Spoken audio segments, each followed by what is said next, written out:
young lady, you're late. Well, I was trying to tell you, me and Andrew. Fact is, you're late. I know I'm late. Have you ever wondered what happened to the beloved cast of Little House on the Prairie after all these years? It's been 50 years since the show first aired, bringing the Ingalls family into our homes. And their lives after the Prairie are just as fascinating as their time on it. 50 years ago, Little House on the Prairie made its debut, quickly becoming one of television's most beloved classics. If you watched the show when it first started in 1974, it brought Laura Ingalls Wilder's stories to life and showed you what it was like to be a pioneer family living on the American frontier. The show's touching themes of love, family, and community really hit home with viewers, and it built a loyal fan base that still exists today. It moved forward, thanks to Michael Landon, who not only played the loving and devoted Charles Ingalls, but also did a lot of work as a writer, director, and producer behind the scenes. Along with him, Melissa Gilbert grew up in front of our eyes as Laura Ingalls, the active little girl whose journey from childhood to adulthood was a reflection of her own life. Other important cast members like Karen Grassel, Melissa Sue Anderson, and Alison Arngrim brought their characters to life while also figuring out their own lives. The cast and their lives since the show ended are getting more attention now that it's 50 years old, 2024. There are always new things going on in Little House on the Prairie that make viewers want to know, where are they now? Most likely, Melissa Gilbert as Laura Ingalls Wilder is the first thing that comes to mind when you think of Little House on the Prairie. She came on the scene when she was only 9 years old and quickly became America's favorite. With her freckles, bunches, and contagious happiness, Laura was the star of the show. Still, it wasn't just her beauty that caught people's eyes. Gilbert was up for a number of Young Artist Awards while he was on the show, and his acting skills showed that they were worthy. She wasn't just pretending to be Laura. She was Laura to millions of fans. On the surface, things were not always easy in life. Gilbert had to go to school and shoot for long periods of time, but her hard work paid off, and by the end of the show in 1983, she was one of the most recognizable child stars on TV. Her fans felt like she was their friend as they grew up. She pretty much lived on screens. What did she do after she left Walnut Grove? Gilbert stayed in the middle of all the attention. She kept acting and was in TV movies like The Miracle Worker. She even tried out for Dancing with the Stars. She did more than just perform, though. She told her story as well. In 2009, she wrote a book called Prairie, in which she was honest about her struggles with relationships, fame, and finding out who she was outside of Laura. Also, Melissa Gilbert tried her hand at politics, which you might not know. She ran for Congress in Michigan in 2016 because she wanted to make real changes. Even though she had to quit because of health problems, she showed how much she cared about making a difference. Gilbert never really left Little House, though. She still cares about the show's legacy by going to fan events and talking about her time on set. She didn't just play a role during those years. They helped her become who she is now. Melanie Gilbert may have moved away from the Prairie, but her heart always stayed in Walnut Grove. And if there was a soul for Little House on the Prairie, it was Michael Landon. Every child dreamed of having a dad like Charles Ingalls. He was smart, kind, and always ready to hug or teach. Landon wasn't just acting, though. Behind the scenes, he was the real force behind the show. He wrote, produced, and oversaw many episodes of Little House that made it into the beloved classic it is today. Before she started Little House, Landon was already a TV star. Bonanza, do you remember? He played little Joe Cartwright, the younger, sweeter son. But Bonanza was over, and he wanted something else, something with heart. At that point, he found Little House on the Prairie. As soon as he walked into those suspense rooms, it was clear that this wasn't just a job. About you. Landon had a unique way of interacting with his co-stars, especially the kids. Melissa Gilbert once said that he was like a second father to her because he always supported and encouraged her. The fact that he was strict made the long filming days more bearable, as did the fact that he was friendly and funny. He expected professionalism, and each frame showed how dedicated he was. Even so, his legacy lived on after the cameras stopped rolling. Landon's later years were marked by a strong work ethic and a love of stories. After Little House, he made another popular show called Highway to Heaven, in which he played an angel who helps people in need. It was classic Landon that made you feel everything. He died too soon in 1991 from pancreatic cancer, which was sad. Even so, his influence lasted. Fans still love his work, and in his honor, his family continues to do good things in the world. Even Cozy TV showed a special documentary about him that talked about his work on TV and in other areas. Michael Landon wasn't just a TV dad. He was the heart and soul behind the show's magic.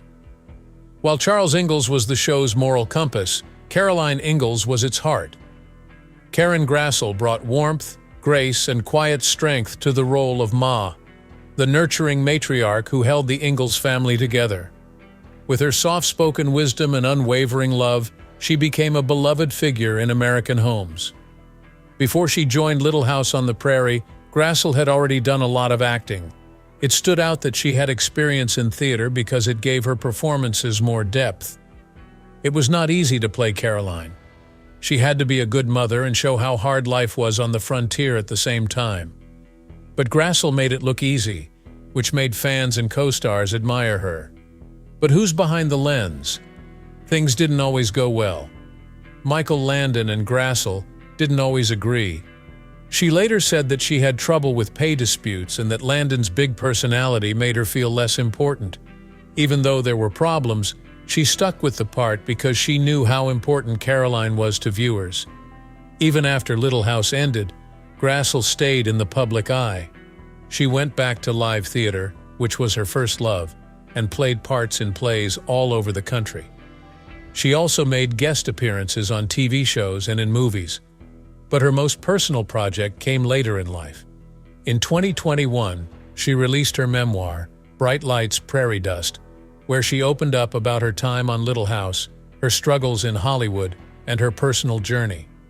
It was an honest, eye-opening look at the realities behind the wholesome image of the show. Beyond acting, Grassel became an advocate for women's rights, using her platform to speak out on important issues. Even today, she remains connected to the Little House legacy, attending fan events and sharing memories of her time as Caroline. Behind the on-screen warmth, Karen Grassel's journey reflects resilience both on and off the prairie. Mary Ingalls, played by Melissa Sue Anderson, caused a lot of sadness on Little House on the Prairie. She used to be the best older sister ever, smart, kind, and always ready to help. In Season 4, Mary lost her sight, which was a terrible turn in her life. Anderson's emotional portrayal of Mary's blindness was so good that it should have won an award. In fact, her strong performance got her nominated for an Emmy, which was very uncommon for a child actor at the time. It wasn't always easy to be Mary. Because of the blindness plot, Anderson had to change how she behaved. She couldn't make simple facial expressions or eye contact. But she did a great job of it, making Mary's pain feel very real. As the show went on, Mary dealt with more sadness. She lost a baby and was having a hard time adjusting to her new life. Fans stayed glued to their screens the whole time because of Anderson's acting. After Little House, Anderson stepped out of the public eye. She focused on taking care of her 2 kids and living a less busy life outside of Hollywood. She didn't completely disappear, though. In 2010, she wrote a book called The Way I See It, in which she talked about her time as Mary and told stories from behind the scenes. Anderson no longer wants to be famous, but she does get small TV roles from time to time. But to her fans, she will always be Mary Ingalls, the girl who was brave and strong in the face of unimaginable pain. Nellie Olson was the bad guy in Little House on the Prairie. Alison Arngrim did a great job playing her. With her blonde curls and smirk all the time, Nellie was the spoiled, naughty girl that everyone liked to dislike. Nellie always made things interesting, whether she was plotting against Laura or having a temper tantrum. Some fans thought Arngrim was the character, and they couldn't tell the difference between her and the actress. She even got booed in public. However, Arngrim was not at all like Nellie behind the scenes. She and Melissa Gilbert were really good friends outside of work. That's right, Arngrim knew how to make Nellie look mean without changing who she really was. Nellie was one of the most famous mean girls on TV because she could make people love and hate her. When Little House ended, Arngrim didn't go away. She changed. Being known as a mean girl became a comedy act for her. In stand-up, she made fun of her time on the show. In 2010, she wrote a book called Confessions of a Prairie Bitch, in which she told everything. It told shocking stories from behind the scenes and talked about how playing Nellie made her feel more confident in real life. But that's not all. Arngrim is also a strong activist. With her fame, she fights for important causes like AIDS awareness and LGBTQ+ rights all the time. If you remember Carrie Ingalls, you probably picture that famous tumble down the hill during the show's opening credits. But there's a secret. More than one actress played Carrie. It was played by identical twins Lindsay and Sydney Greenbush, who took turns being the youngest Ingalls daughter. Because child labor laws limited the number of hours that could be spent filming, using twins helped the project stay on schedule. Little House on the Prairie began when the Greenbush twins were only 4 years old. Carrie wasn't in as many dramatic stories as her older sisters, but the Ingalls family loved her very much. Her fans loved how sweet and quiet she was. The twins stopped acting after the show was over. They chose to live private lives away from the attention of Hollywood. But they still go to Little House reunions every once in a while to keep the show's memory alive. The Greenbush twins may have stepped away from the spotlight, but their contribution remains unforgettable. Even though the main cast got all the attention, Little House on the Prairie wouldn't have been the same without the memorable characters who helped them. Some of them quit Hollywood, while others became well-known. Let us see where they are now. That's where we'll have Dean Butler.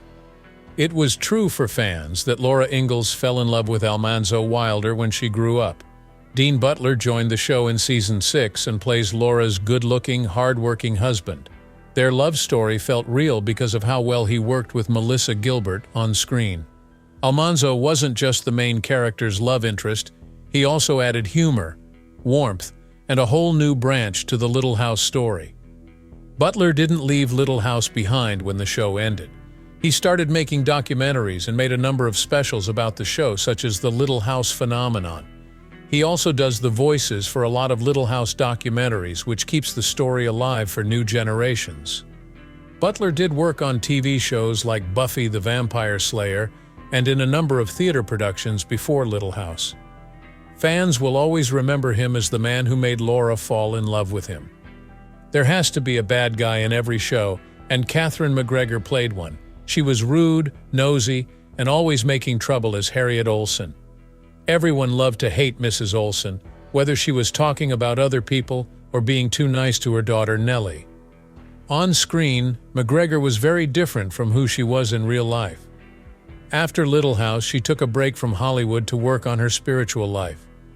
She became very religious in Hinduism and spent her later years following her faith. McGregor stopped acting and had a quiet life until she died in 2018 at the age of 93. She is no longer on TV, but her role as Harriet Olsen is still one of the most famous busybodies on the show. Mr. Edwards was Charles Ingalls' best friend. Vic French played Mr. Edwards, who was rough around the edges but had a good heart. He was there for the Ingalls family when things got tough and made them laugh. He felt like a member of the family. French was more than just an actor. He was also Michael Landon's best friend. They worked together on a number of projects, such as Highway to Heaven, in which French played a likable sidekick once more. Vic French sadly died of lung cancer in 1989 when he was 54 years old. Fans still feel his warm and funny character, Mr. Edwards, even though he has died. Jared Bateman was a kid on Little House on the Prairie before he became a famous actor.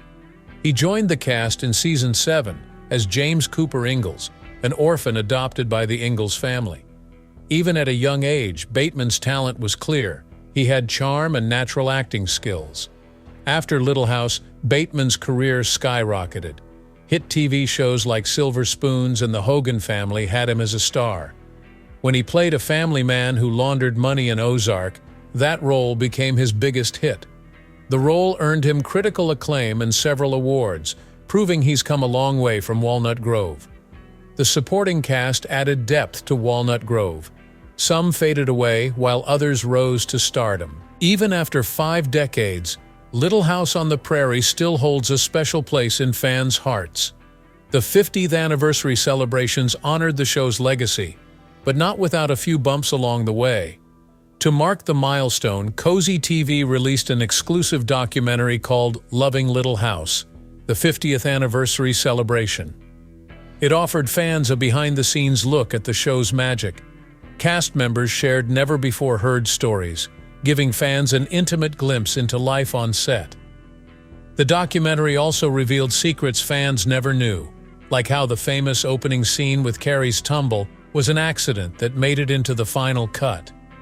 From funny bloopers to emotional memories, it celebrated everything fans loved about the show while highlighting its lasting impact on television history. What's a celebration without a reunion? The cast came together for special events in Simi Valley, near the original Big Sky Ranch where the show was filmed. Fans traveled from all over the world to meet their favorite stars and relive the Little House magic. Panel discussions brought emotional reflections. Melissa Gilbert, Dean Butler, and Alison Arngrim shared personal memories of Michael Landon and how he shaped their lives. There were laughs, tears, and a deep sense of gratitude for the fans who kept the show alive for 50 years. But not everything went smoothly. A separate event in Connecticut faced major issues. Fans complained of poor management, missing cast members, and last-minute changes. Some attendees felt disappointed after spending large sums to meet their childhood idols, only to find disorganization and chaos. There were also disagreements among the original cast. While most participated eagerly, a few declined due to personal reasons or long-standing tensions. Despite the drama, fans' love for the show remained as strong as ever. 50 years later, the magic of Little House remains, but not without its share of drama. Even decades after it left the airwaves, Little House on the Prairie remains a cultural touchstone. Its heartwarming stories and timeless values continue to captivate audiences, proving that life in Walnut Grove left a lasting impression on television and beyond. When Little House on the Prairie premiered in 1974, it redefined family television. At a time when sitcoms dominated the screen, this heartfelt drama stood out by focusing on love, community, and survival. Viewers connected with the struggles and triumphs of the Ingalls family, making the show a household favorite. Its themes of family, perseverance, and kindness still resonate today. Generations of fans have grown up watching the show, passing its lessons down to their children and grandchildren. The show also paved the way for future family dramas, influencing series like Dr. Quinn, Medicine Woman, and When Calls the Heart. Internationally, Little House became a global sensation. It aired in more than 100 countries, with fans from Europe to Asia embracing its universal themes. The show's portrayal of simple living and enduring values struck a chord across cultures, making it one of the most beloved television series of all time. The spirit of giving didn't end when the cameras stopped rolling. In honor of Michael Landon, who passed away from pancreatic cancer in 1991, fans and cast members have supported fundraising efforts for cancer research. Annual events and charity drives continue to raise awareness and provide resources to those affected by the disease. Alison Arngrim, known for her role as Nellie Olson, has also dedicated herself to social causes. Her advocacy work in AIDS awareness and LGBTQ+ rights reflects the show's core message of compassion and community. Other cast members continue to use their platform to support charitable organizations, keeping the show's legacy alive through acts of kindness. Beyond the screen, Little House on the Prairie lives on through books, stage adaptations, and fan conventions. New audiences continue to discover the show through streaming services, ensuring its legacy endures. Whether through its cultural influence or charitable impact, Little House on the Prairie remains a shining example of storytelling that touches the heart and stands the test of time. And there you have it. Thanks for watching. Don't forget to like, share, and subscribe for more captivating stories. Click on the next video popping up on your screen. You won't want to miss what's coming next.